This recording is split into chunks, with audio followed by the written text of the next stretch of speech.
Our speaker today is Kyle Wilhoit, and he's going to be talking to us about part 2 of research that he's been doing with SCADA and control systems gear. So we'll give everybody a few more minutes to come in. I'd like to remind everybody on the way out, try to RFID out and you'll get a survey.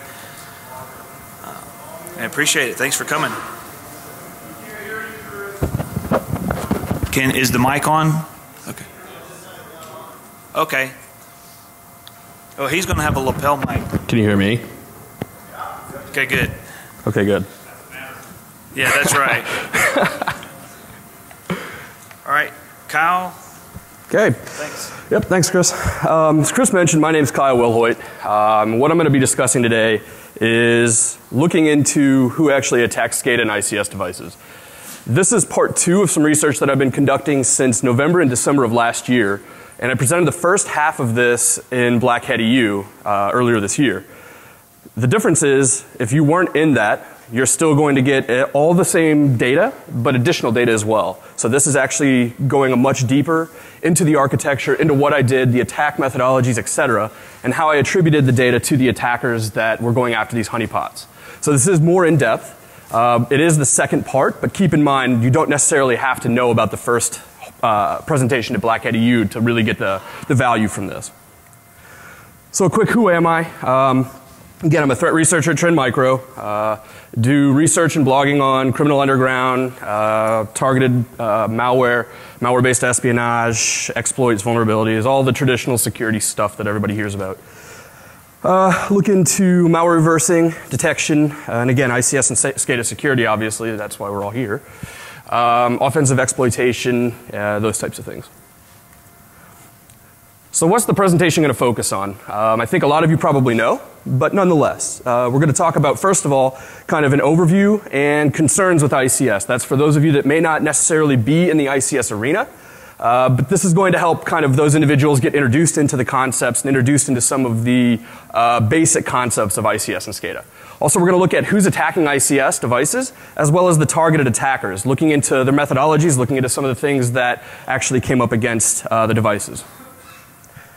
So what are ICS devices? I know a lot of you already know this, but still need to cover that.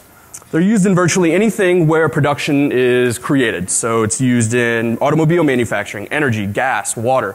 Virtually anything that is produced uses ICS or SCADA in some fashion or another. They're notoriously insecure, as a lot of you have probably heard. A lot of the Shodan publication and all that stuff has come out. So it's notoriously insecure. The software is sometimes embedded, sometimes not. Proprietary operating systems, all these things kind of revolve around the ICS arena. And again, it's typically proprietary. So the operating systems, etc., are typically proprietary to that manufacturer, to that device. It's going to be helpful to look at a glossary as well. I'm not going to go through all these terms, but it's good to know whenever I start to use some of these throughout the presentation what they are. So human-machine interface is of particular importance in a little bit, as well as RTU, SCADA, Historian, and then the 2 protocols on the bottom, Modbus and DNP3. So again, I'm not going to go through each of these, but by the end of it, you'll understand what each of these do and how they work in conjunction with the honeypot. What does a typical ICS deployment look like? It's fairly linear and fairly common. So a lot of you are familiar with this type of a network layout. The only difference is you're going to notice a few things. First of all, there's really no security implementations, right? You're not seeing a firewall. You're not seeing any type of ACLs necessarily. You're not seeing any type of stateful packet filtering in any fashion, realistically. The reason I did this isn't because I forgot. It's because that's really truly reflective of an ICS environment. So keep that in mind as we start to step through some of the items that I'm going to be presenting today. As you can see, the Historian traditionally sits out in the DMZ, or traditionally what is known as the DMZ. Control center and then substations that sit off with RTUs communicating up through the chain. Look quickly at 2 different protocols. As you saw on the glossary page, there's Modbus and DNP3. First of all, Modbus. This is the oldest ICS protocol, and it controls I/O interfaces for the most part. That's just broad categorization, but for the most part, it does control I/O interfaces. There's no authentication or encryption, no surprise there. No broadcast suppression. and there are known vulnerabilities published. It's also a very, very simple protocol. As you can see, there's virtually nothing to it. It's plain text and very simple. So you can start to see that that starts to introduce a lot of security issues and a lot of concern around that protocol. Now into DNP3. This is a little bit more complex. This is also very common. There's an authentication or encryption again. There are versions of DNP3, obviously, that do incorporate security methodologies, so authentication, encryption, etc. But by default, DNP3 does not support encryption or authentication. There are also several published vulnerabilities, and as you can see, it's a little bit more complex as well, a little bit more complex than Modbus. So what are some big threats to industrial control systems? This isn't all of them, so don't automatically quote me as saying these are the only 3 issues. That's definitely not the case. HMI is the human-machine interface. It allows arbitrary command executions if you were to compromise the HMI, as well as doing set point modifications. So if you're looking at compromising or an HMI environment gets compromised, this is a common way to go out and actually exploit systems that are sitting behind the HMI. And we're going to get into attacker methodology a little bit later. The data historian, going after and looking at the threat to a data historian, it allows inbound traffic to a secure network segment. So if you remember the first diagram, the historian sits in the DMZ and it acts as a bastion host in between the DMZ and the control network as well as the business LAN. So from there, you can access the internal network and or the control system network. So compromising the data historian could give you privileged access into the control system network. And then the RTU, the remote terminal unit, allows remote communication ability. Again, that's very similar to the way that the historian could be compromised. So it allows for remote arbitrary command executions and a remote communication ability. I oftentimes find it beneficial to look at the differences as well between an industrial control system security individual's job as well as an IT security job. From an ICS perspective, you all are familiar with the CIA triad: confidentiality, integrity, availability. Well, the ICS environment has a little bit different perspective. The first thing needs to be integrity, right? So you need to make sure that the correct commands are issued. If you're looking into an ICS environment, you have to understand that their primary focus, or an ICS environment's primary focus, is to continue operation. It's about money at that point. It's not necessarily about security. The second piece would be limiting interruptions. That's availability, right? So it's a little bit backwards from the traditional CIA triad. And then third is protect the data, confidentiality, right?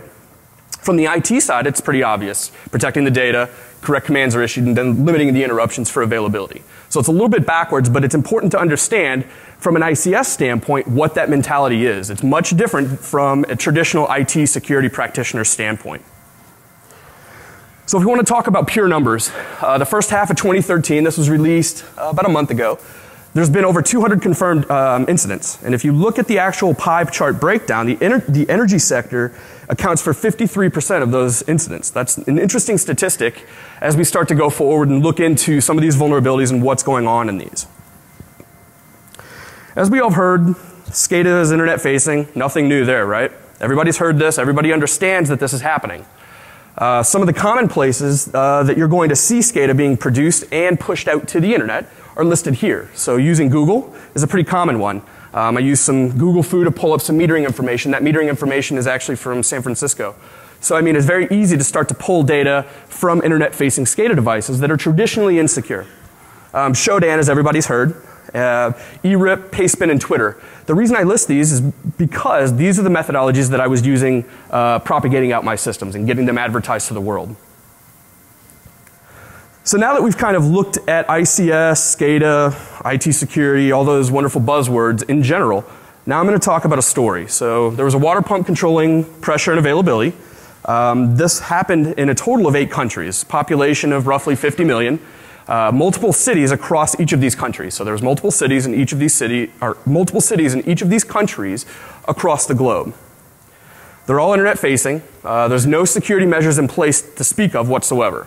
So this is the actual control units. This is everything that you can see, Modbus, everything. These are modified commands. They were attacked several times over a period of months. The attackers gained access. They exfiltrated data. And this data wasn't made public necessarily. This is not a story, actually. It happened, but the only difference is it happened in my basement.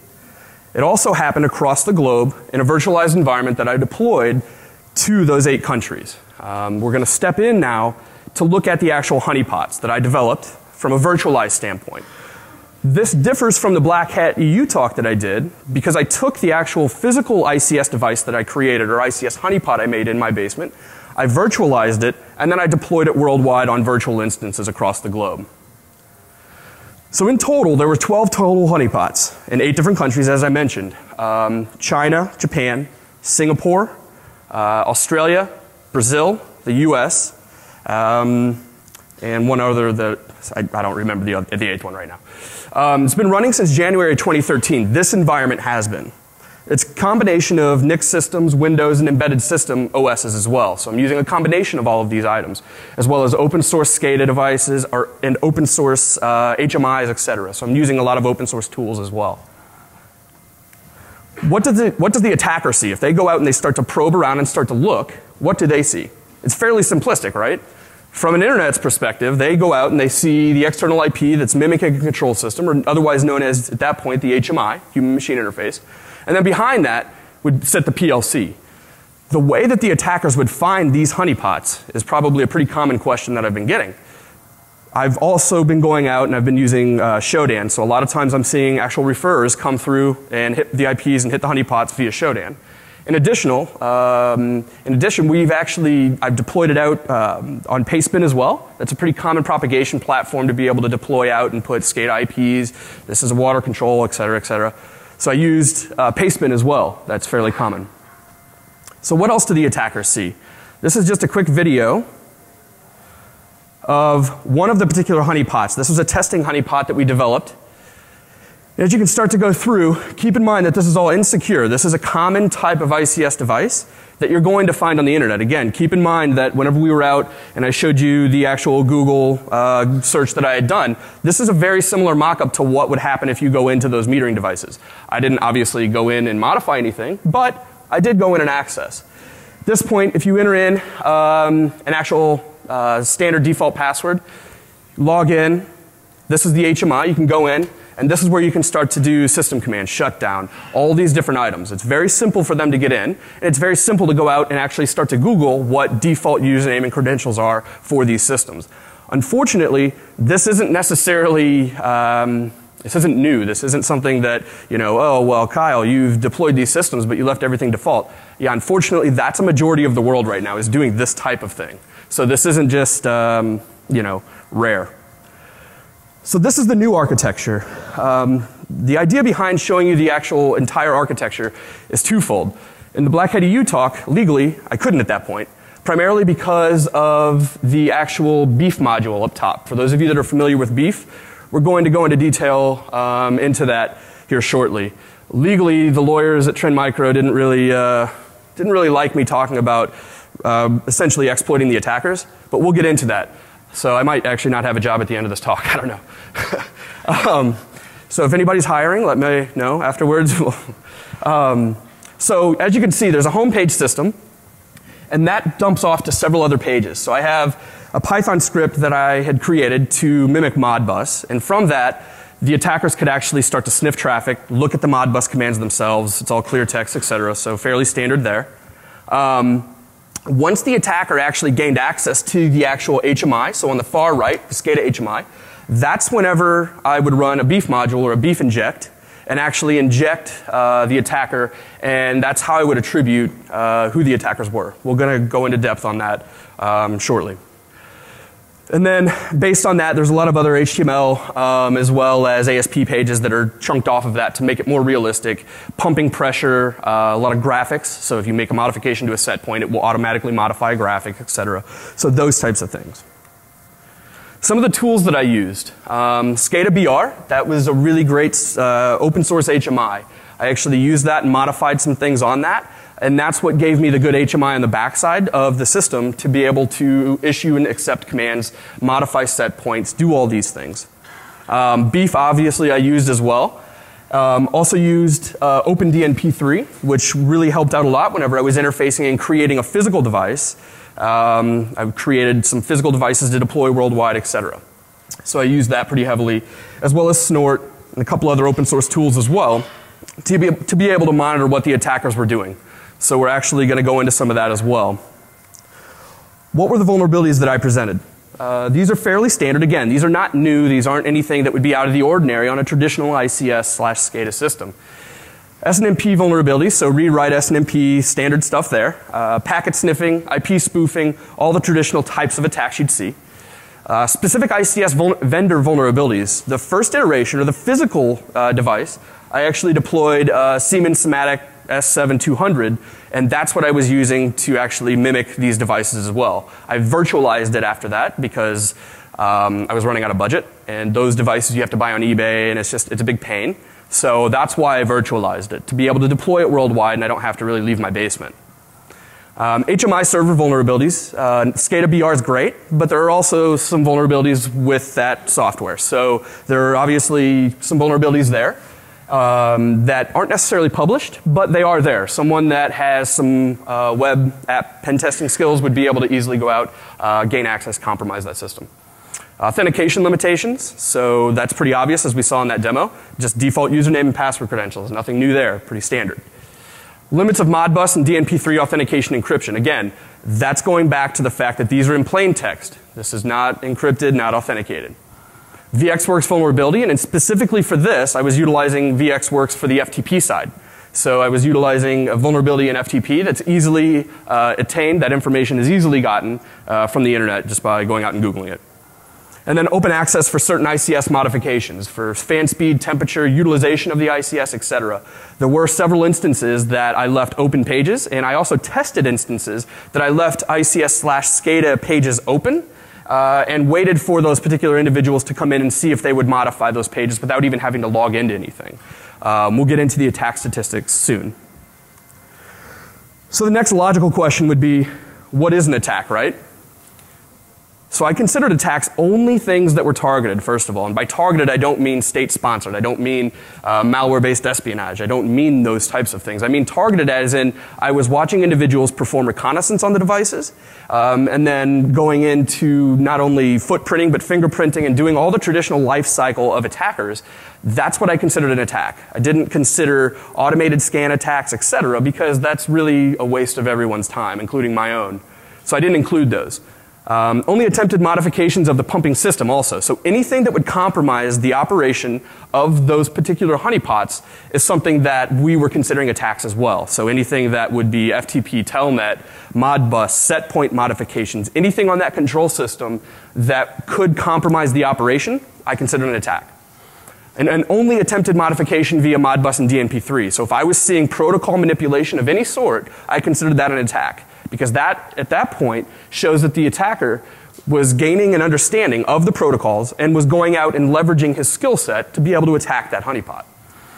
And then DOS and DDoS attacks will be considered depending on circumstances. Nothing of that sort ever happened, so that didn't come into play.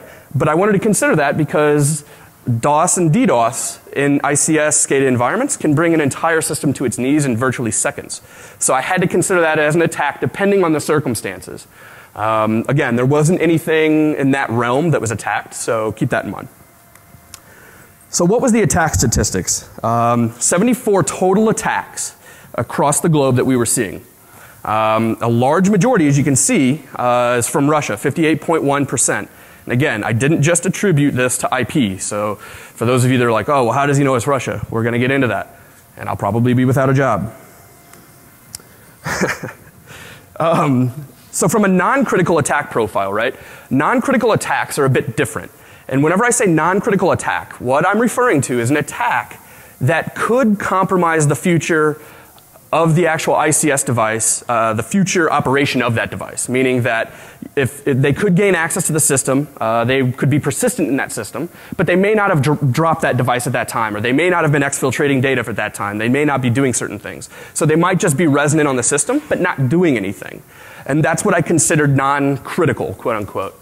There were 63 of those, and again, Russia at 67.2% kind of weighed in at first, and then you can start to see the breakdown after that. There wasn't a whole lot, but there were some interesting countries that showed up, Palestine being one.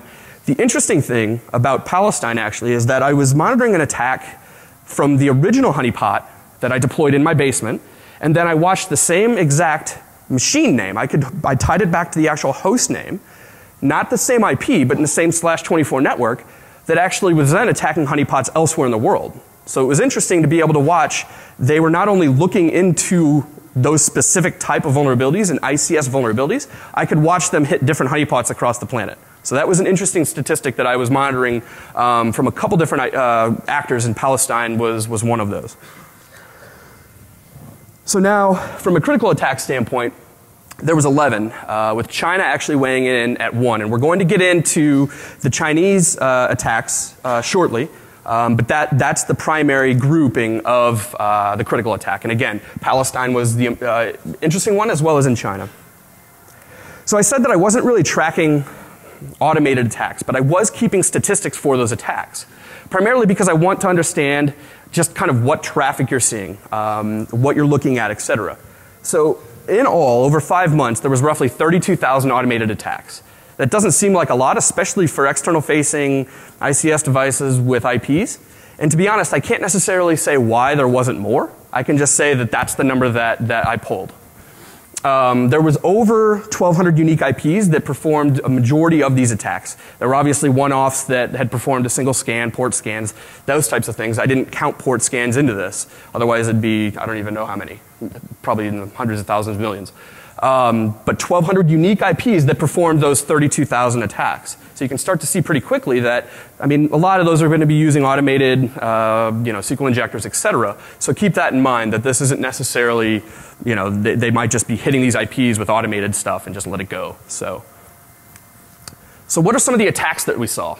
So there was a data exfiltration attempt, which we're going to get in depth on. That was an interesting one, and that was definitely targeted in nature. There was modification to CPU fan speed. There's Modbus traffic modification, which again ties back to the targeted attacker standpoint, right?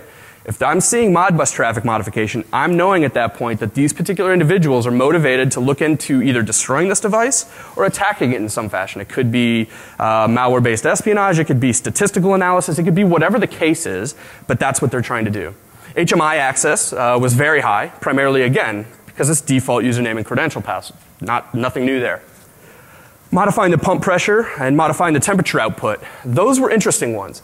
Those were direct compromises of the water system, meaning that from the modified temperature output, I actually saw an attacker go in and modify the water temperature to be 125. They set the set point at 125. So at that point, the individuals on the receiving end would have a bit of a problem receiving water. And the same thing for the actual pump pressure. I was watching individuals go down and lower the pump pressure to where it would at that point not be able to pump water to homes and businesses, etc. And then shutting down the pump system as well. So that was complete, just shut down the pump system. I want to drop it, be done with it. So from a snort standpoint, what did I see? So I used a couple different combinations. I used Digital Bond's quick draw SCADA snort rules, and that was a good base tool set to be able to go out and deploy onto these systems to be able to understand what I was seeing. I also made some custom snort rules to be able to accompany and look into other attack vectors that were coming in and other types of traffic that was coming in, so keep that in mind. Some of the ones that triggered, I'm not going to go through all of these, but the interesting ones are obviously the actual Modbus ones and DMP3. I mean, all these are protocol related. So again, these are targeted style of attacks. These are individuals that are going out and really looking into this type of stuff. So that was interesting. So this is where things get a little bit more interesting. I referred to a couple of attacks that were critical in nature, originating from China. Received an email on one of the honeypots. This particular honeypot, I had an email address on every single actual web page, HMI as well as front page.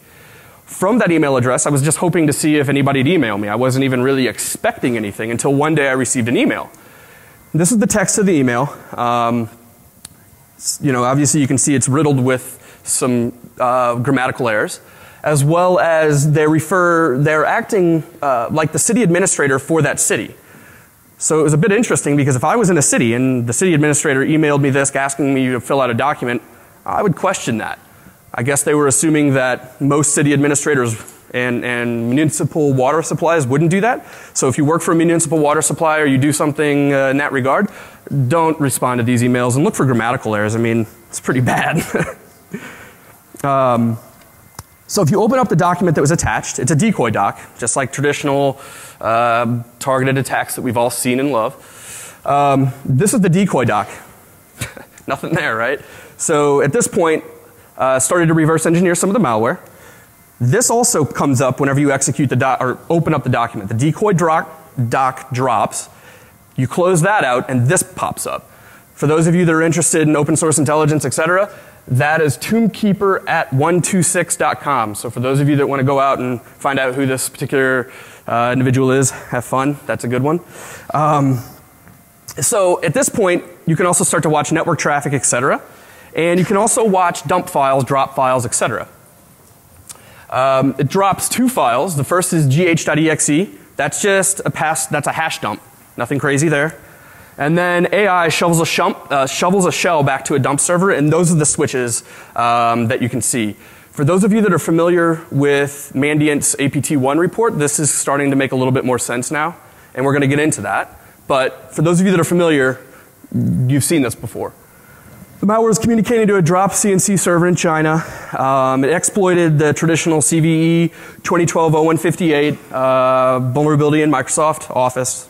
Pretty standard there. So nothing crazy with that vulnerability, just standard. Malware communicating to these 2 drop servers, or 2 CNC servers. These 2 were in the US. That was also communicating to 2 other IPs that I can't disclose at this time because of the US government involvement, etc. But those 2 IPs have actually subsequently been taken down by the US government. So if you guys can go out and look at them, you're not going to find much. So execution. So upon the execution of that document itself, the decoy doc dropped and then started to execute background commands, etc. I noticed there were files leaving that particular server after 5 days. So they waited for 5 days. It executed. I watched traffic ping out, reach out. I watched some files execute, and then it went quiet for 5 days. And I'm going to show a map of the attack profile towards the end of this, so you can get a better visual of how this attack happened over days, times, etc. So overall, what they exfilled was a fake VPN config file. So I just dumped a fake VPN config file that I literally just typed into Microsoft. I think I did it in WordPad, modified it to be an actual VPN config, and dropped it, and let them figure that out at that point. Network statistics dump, SAM database dump, and then they gained persistence just via the traditional process migration. So nothing too crazy there either. So the persistency mechanism is virtually the same as all targeted style attackers. They dumped the SAM database, and they were looking for lateral movement, perceived lateral movement, by dumping the network statistics, etc. Doesn't execute in Office 2010, so nothing crazy there. So if we look at the actual APT1 report, again, for those of you that are familiar, it's Comment Crew, that was their name. A lot of other groups have different names for them. Different threat intelligence agencies have different names. It included many APT variants that we've all seen, love, know, etc. One of particular interest to me, primarily because of this malware, was Hackspace.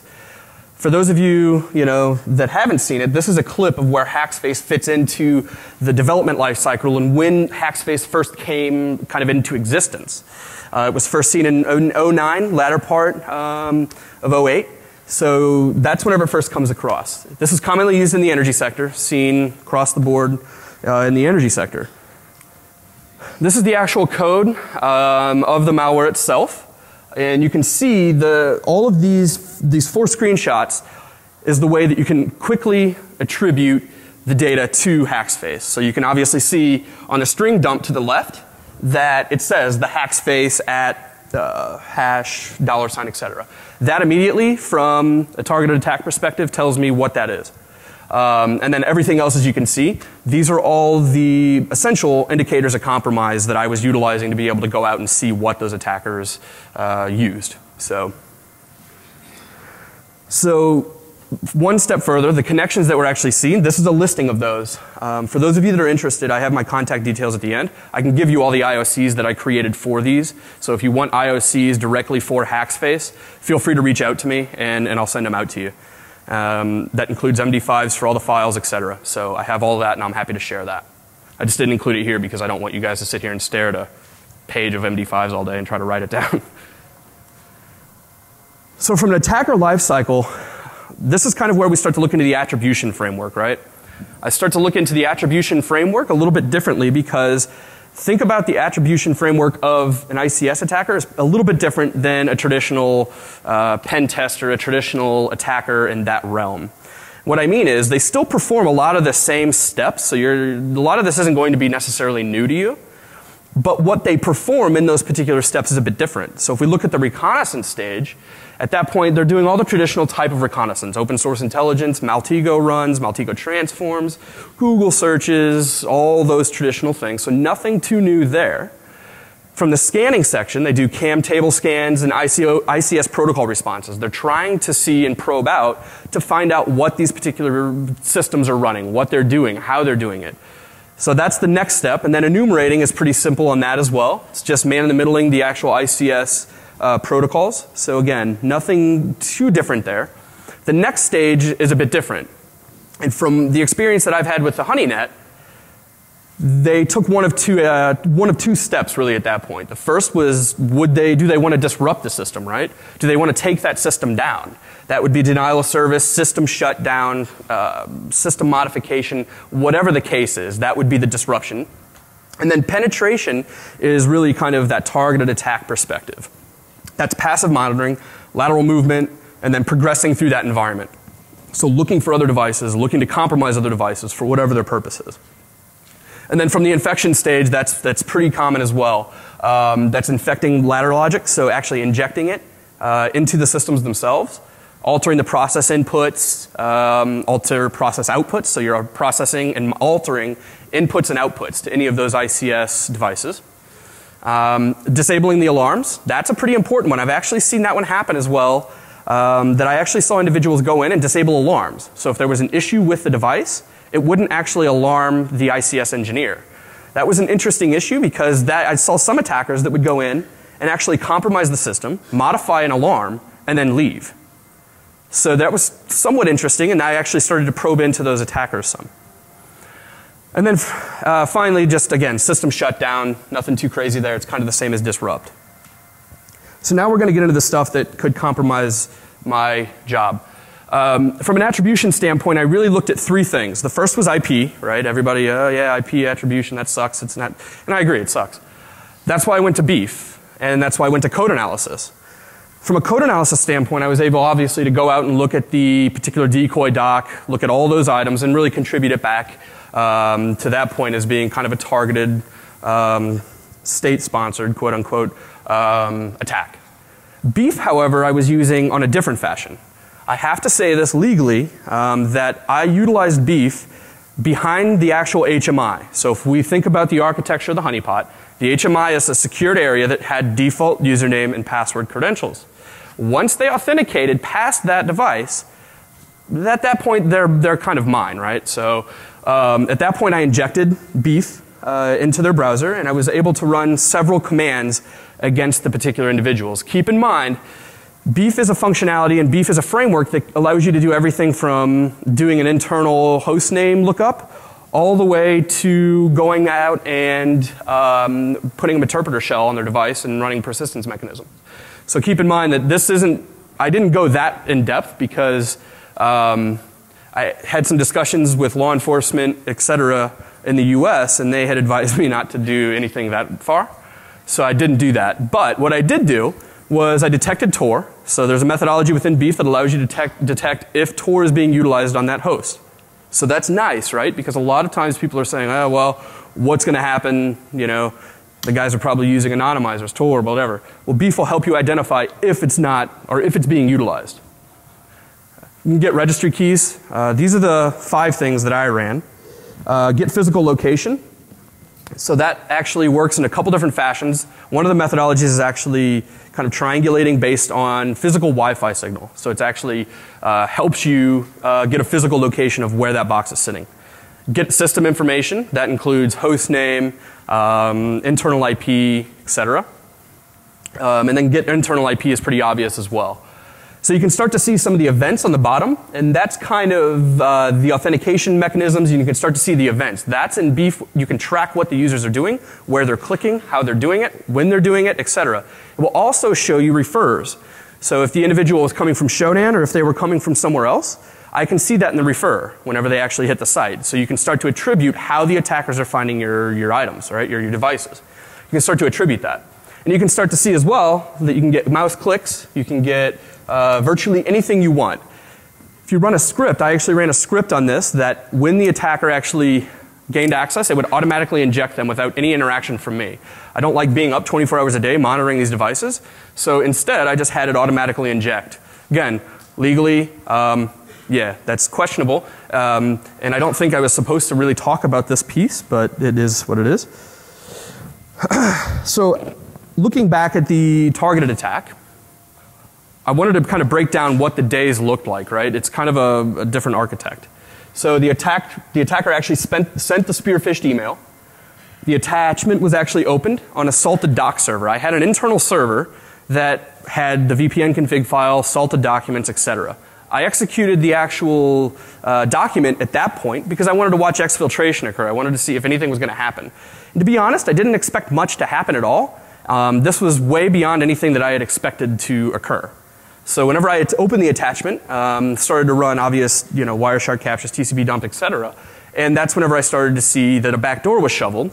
And then process migration for persistency is step 4.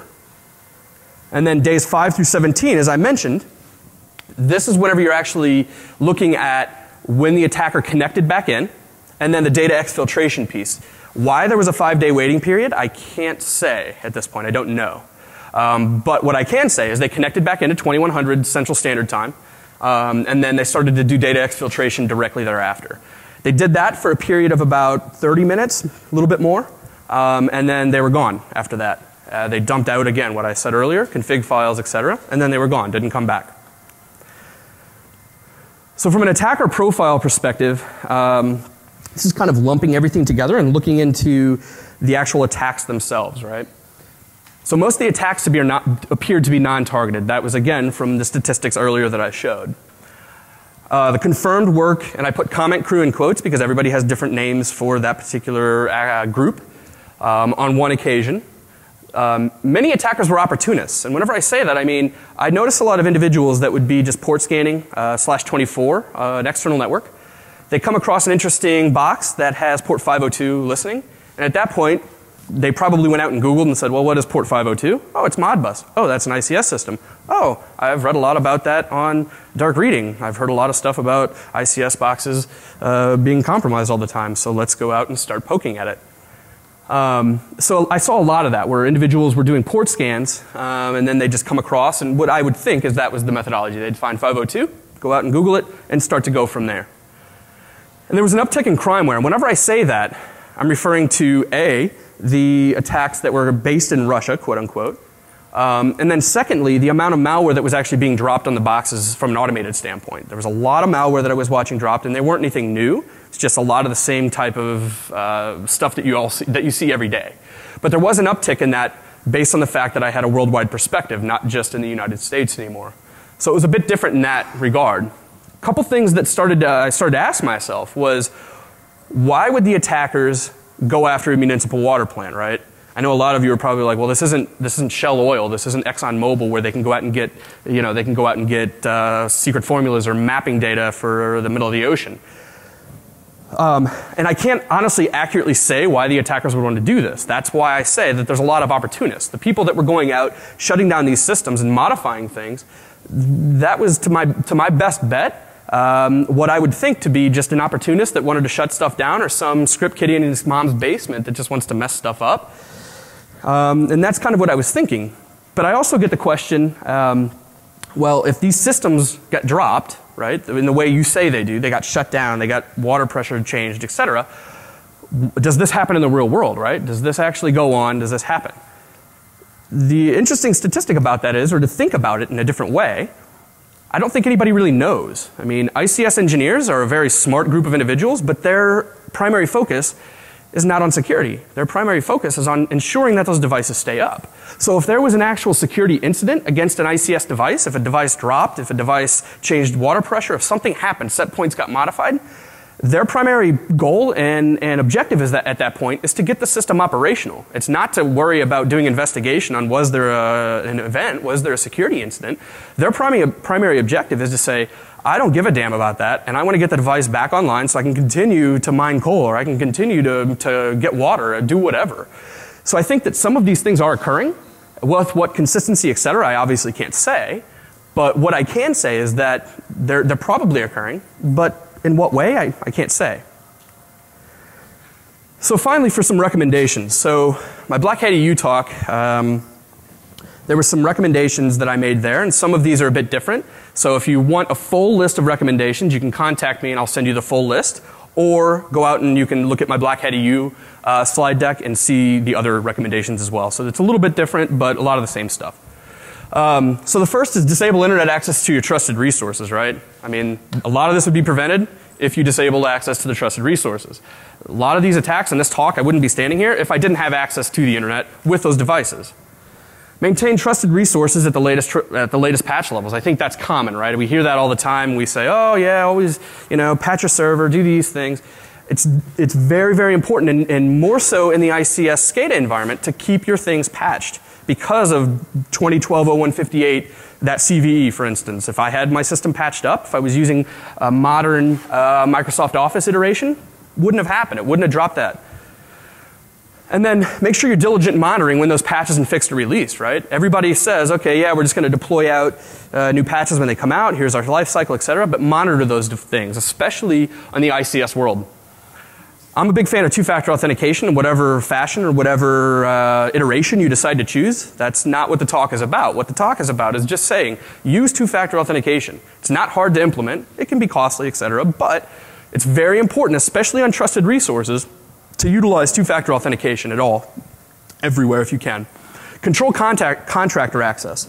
I've actually seen a lot of compromises in ICS environments occur because of contractors. It's not the ICS engineer's fault. It's they have a contractor that comes in, they hook in their laptop to the ICS environment, they're going to do some updates on a Siemens device, and then their box is compromised, and guess what? Now you have malware running in the ICS environment that you can no longer control. So control contractor access at all costs. That's very important. Use network segmentation. This is important as well, right? As we saw in the first diagram, ICS devices are traditionally segmented out from DMZ, et cetera.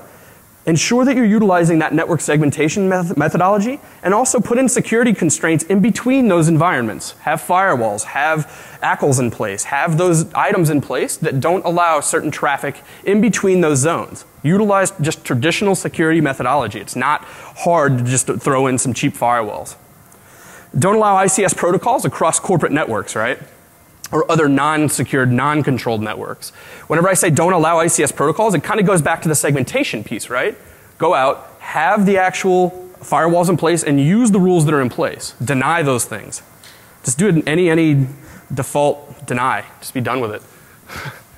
Implement a USB external media lockdown. This is a big thing as well. I've seen a lot of USB infections happen in those control networks, again, because a contractor comes in, and yeah, you don't allow them to plug their laptop into your network, but you'll allow them to have a USB drive. Okay, great.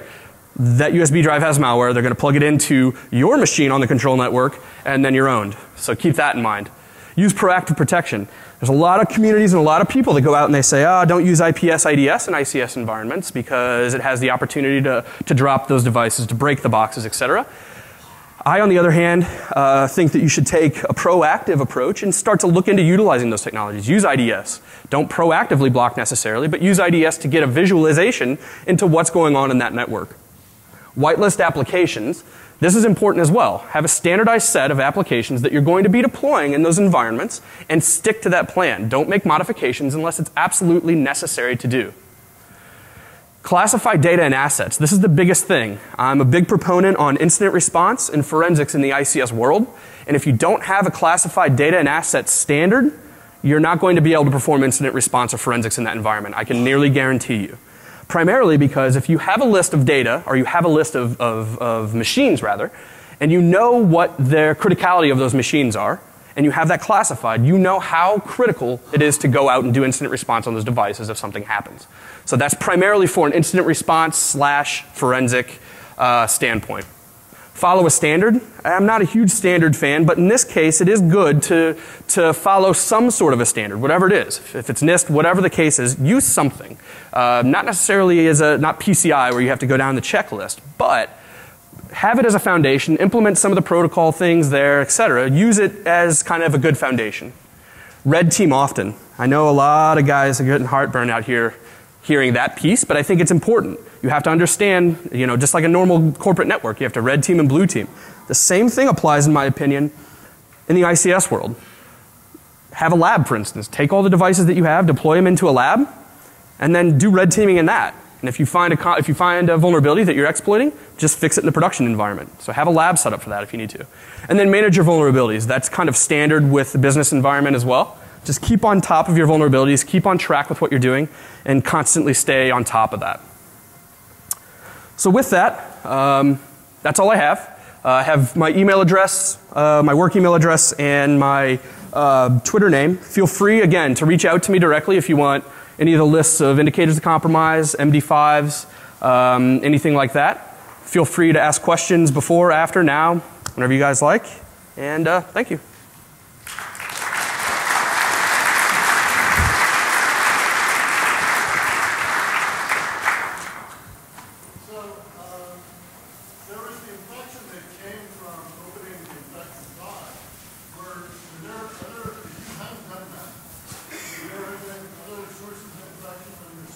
So sure, that's a good question. So the question was, if I wouldn't have opened up that document, would there been other factors or other infection vectors into the environment?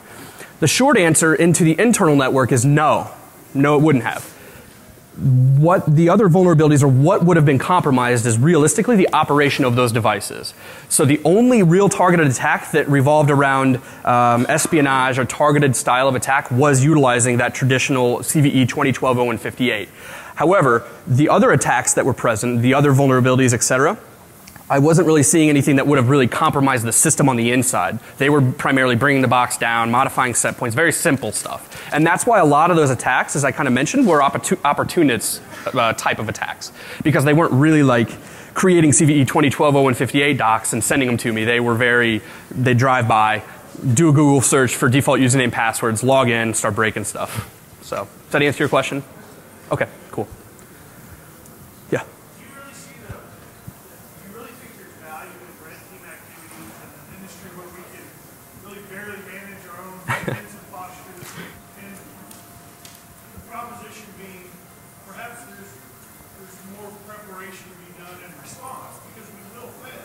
Yeah. Then in the more proactive red team exercises, that's just a matter of resource distribution. Yeah, no, I mean that's a great thing. So the question was, do you think that we should really spend our time focusing on red teaming activities as opposed to proactive protection, deployment of firewalls, et cetera, correct? Well, more to the tune of preparing response capabilities. Oh, okay, sure. Gotcha. Okay. Yeah. That's a great point. So I just recently spoke down in Texas at the SANS Digital Forensic Conference on ICS incident response and forensics, because I think that's just as important. From a utilization of resource standpoint, I mean, it obviously comes down to budgetary constraints, et cetera, but I think you're exactly right. I probably should have included that blue teaming or incident response / forensics really needs to be approached probably before the red teaming piece. I included that in the Black Hat Europe one. I probably should have put that here for context, but that's a great point. You really need to introduce incident response and forensics into ICS so you understand what attacks are happening in your environment. So that's a great point. Have you considered modifying your system to incorporate multiple data points to sort out the opportunists from the ones that truly understand the system, such as pressure before, pressure after, and a valve that says Yep. open close? Because ICS engineers often dispute, saying you can monkey with one of my data points, however, I've got 2 or 3 others to verify. Whether it's true or whether it's false or whether it's simply failed. That's a great question, and honestly, that is hopefully the 3rd iteration that will either be at RSA or Black Hat EU of next year. That's actually what I'm working on now. That's becoming a bit more of a challenge because there's a lot more implementation. I mean, what I created wasn't It's complex, but from an ICS operator standpoint, a true ICS engineer would get in and be like, okay, yeah, you know, nothing, it wouldn't be anything too crazy, I guess you'd say. But from that standpoint, it's a lot of intense work, and that's what hopefully the third stage is, as well as rolling it into a more of a production environment. But that's a great point. Sure. Yes. My question is, are there certain industries that are more vulnerable than others? Because I looked at some of the network topology diagrams. Yep. And I'm a compliance auditor, and I've never seen a substation that doesn't have access to this firewall. Okay, good. Good. Or control systems or backup control systems. Yeah. So from my standpoint, I can say from two industries that I've been directly involved with. The first would be electricity generation. That's the first one I've been directly involved with. And the second would be coal mining as well. I know from the coal mining industry, it's sad. It's atrocious, to be honest. There's virtually no control, and if there's anybody that's working for a coal company, I apologize. If there's a security person at a coal company, I apologize. And your company might be different. However, the ones that I've been exposed to have been very insecure and have been lacking ACLs, ACLs, have been lacking firewalls, have been lacking those things.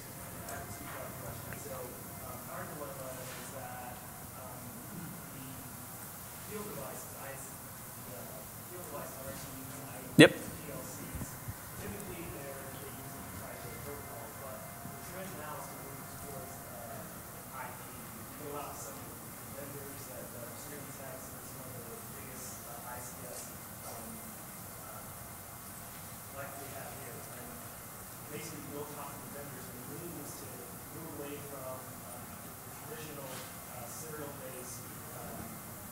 Mm-hmm. It's cheaper. Yeah.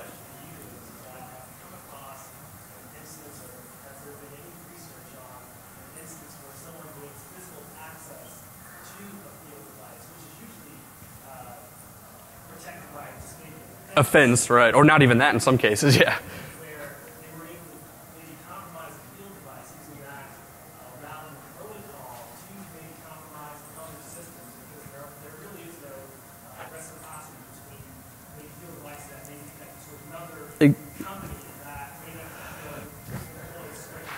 Yeah, I can say I haven't seen any research in that area. That sounds like a really good area for opportunity for doing research, primarily because, again, as you said, that's an area that is obviously very insecure. And I mean, I've been to several areas that have literally nothing. It's a box with an RT, with literally a field device there in a box. That's it. There's nothing. You could walk up to it if you just were walking somewhere, and you could come up to it and just pop the top off and have access. So I don't know. I haven't seen any research on that, but that's a really good point. Thanks.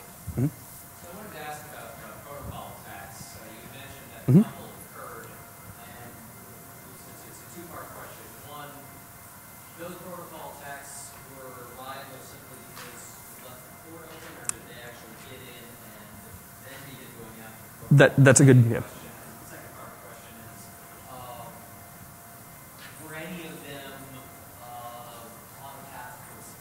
Sure. So to the first part, the question was Modbus, for instance, was it externally facing and open, or did they have to gain access and compromise it? I tried it both ways, and it was successful both ways, meaning the first iteration that I had of the honeynet or honeypot had Modbus externally facing with no filtering in place whatsoever. So if you did a port scan, you'd see Modbus sitting there, right? So that was the first iteration. Then I changed it because I wanted to see, obviously what effect it would have if I changed it. Obviously the number went down dramatically of the amount of man-in-the-middle attacks, the amount of spoof, etc. But they were still being present by compromising the internal operations. So if they were able to compromise the actual HMI, and it was communicating in the background as well via Modbus, then they could also go there and also start to do man-in-the-middle at that point. But that was much less than obviously going out and seeing it on the external side. And that's why I had mentioned that a lot of it was opportunists. Because they'd drive by, they'd see 502 open, and they would see that it wasn't filtered. And they'd say, oh, well, that's interesting. And then they'd go out and start to do, looking into that protocol and looking at attacking it. So it's a good question.